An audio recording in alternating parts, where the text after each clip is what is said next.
이시안의 읽은 척 책방.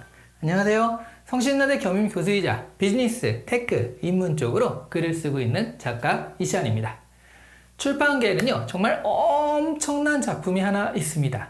1998년에 초판이 발행된 이후로 지금까지 베스트셀러 목록에서 떠나지 않으면서 꾸준히 잘 팔리는 책이요. 제 시안책방 채널에서도 이 책을 리뷰한 그 영상이 있는데요. 꾸준히 사람들이 많이 보는 영상입니다. 바로 양귀자 작가님의 모순입니다. 제가 이 책을 보면서 드라마 응답하라 시리즈 있죠. 거기에 남편 찾기 같은 느낌이다 라고 리뷰를 한 적도 있는데요. 20대 여성인 안진진이 2명의 남편 후보감 중에 누구와 결혼할까? 이게 메인 줄거리거든요. 한 명은 안정되고 어느 정도 부유한 인생을 보장할 만한 그런 사람이고요. 또 다른 사람은 아무래도 그 반대쪽에 있는 사람이죠. 열정적이고 감정적인 삶을 선사할 수 있지만 경제적으로는 조금 불안한, 이 두 사람 가운데 갈등을 합니다. 아무래도 애정은 이 열정파에 조금 더 가깝게 가 있긴 한 것 같아요. 결국 누구와 결혼하느냐 한 것이었는데요. 오늘 소개해드린 책이요, 약간 그런 느낌을 들게 하긴 해요. 다만 모수는 미래에 대한 짐작으로 어느 쪽을 할까 선택을 해야 되는 상황이지만, 오늘 소개해드린 책은요, 해본이 아니더라, 이런 느낌이에요. 프랑스와주 사강의 패배의 신호 소개해드립니다. 서울국제도서전에 사람이 엄청 몰리면서요, 책은 안 읽으면서도 이런 행사에 사람이 몰리는 이유를 분석한 여러 기사들이 올라온 적이 있었죠. 그러면서요, 패션 독서 경향이다 라는 것이 살짝 언급이 되는데요.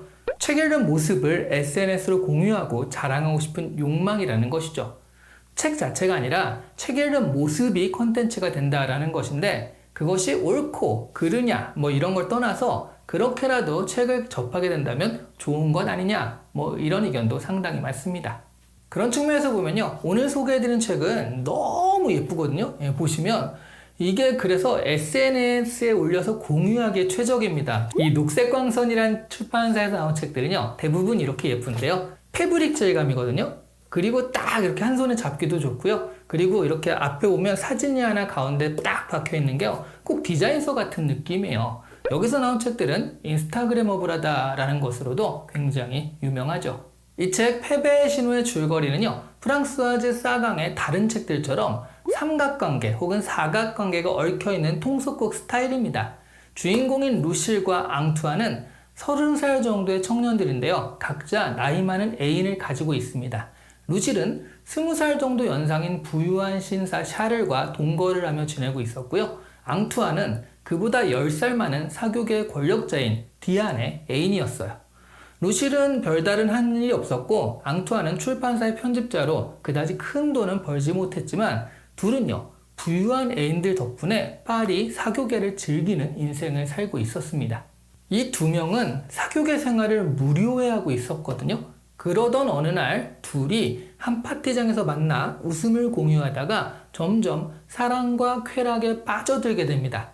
둘만의 미래를 즐기다가 결국 앙투안이 디안에게 루실의 존재를 이야기하며 이별을 고하고요. 루실 역시 샤를에게 앙투안과 떠나겠다고 통보를 하게 되죠. 하지만 샤를은 계속 그녀를 기다리겠다라고 이야기를 해요. 루실과 앙투안은 그들끼리의 생활을 시작하는데요, 서로 사랑하는 사람과의 하루하루는 정말 행복했습니다. 그런데 재밌는 게 이 책이 총 3파트로요, 봄, 여름, 가을로 되어 있어요. 봄에는 이들이 만나고 서로 같이 살게 되기까지 이야기가 있는데, 여기가 총 260페이지 정도 책 분량 중에 180페이지 정도 됩니다. 거의 대부분이죠. 이 부분이 제일 길고 분량이 많습니다. 서로 뜨거운 사랑을 속삭이는 여름 부분, 그러니까 서로 다 애인들을 떠나고 이제 본격적으로 우리 둘이 살아요, 그런 여름 부분은 10페이지 정도입니다. 순식간에 지나가죠. 그러니 서로 간의 정열을 불태우는 여름 부분의 분량으로만 봐도요, 작가의 지향점은 확연한 듯 보입니다. 뜨거운 여름이 지나고 가을 부분이 시작되자 그들을 곧 덮쳐온 것은 생활이었습니다.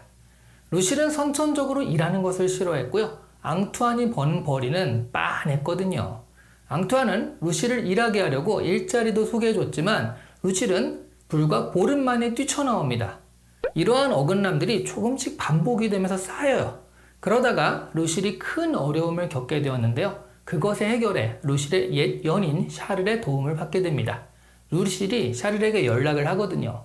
결국 루실은 앙투안을 떠나서 샤를에게 돌아가게 됩니다. 2년 뒤 사교계의 파티에서 이들은 재회하게 되지만 더 이상 특별한 감정이 남아있지 않았죠. 사실 사강의 소설은요, 줄거리만 보면 막장 스타일의 아침 드라마 같은 느낌이 좀 있습니다. 자칫 너무 통속적이라고 치부해버릴 수도 있는데요. 그런데 사강의 소설을 특별하게 하는 것은 캐릭터예요.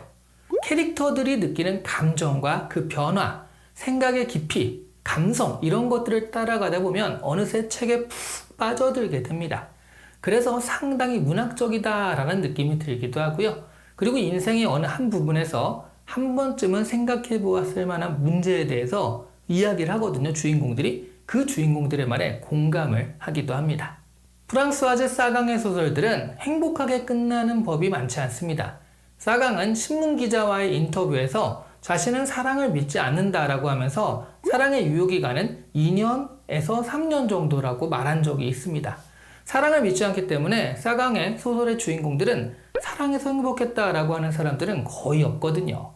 그런데 저는 이 책을 읽어도 그렇고요. 사강의 다른 소설을 봐도 사랑이 오래 가거나 하진 않지만 사랑하는 그 순간만큼은 굉장히 진실하고 최선을 다하는 모습을 볼 수 있더라고요.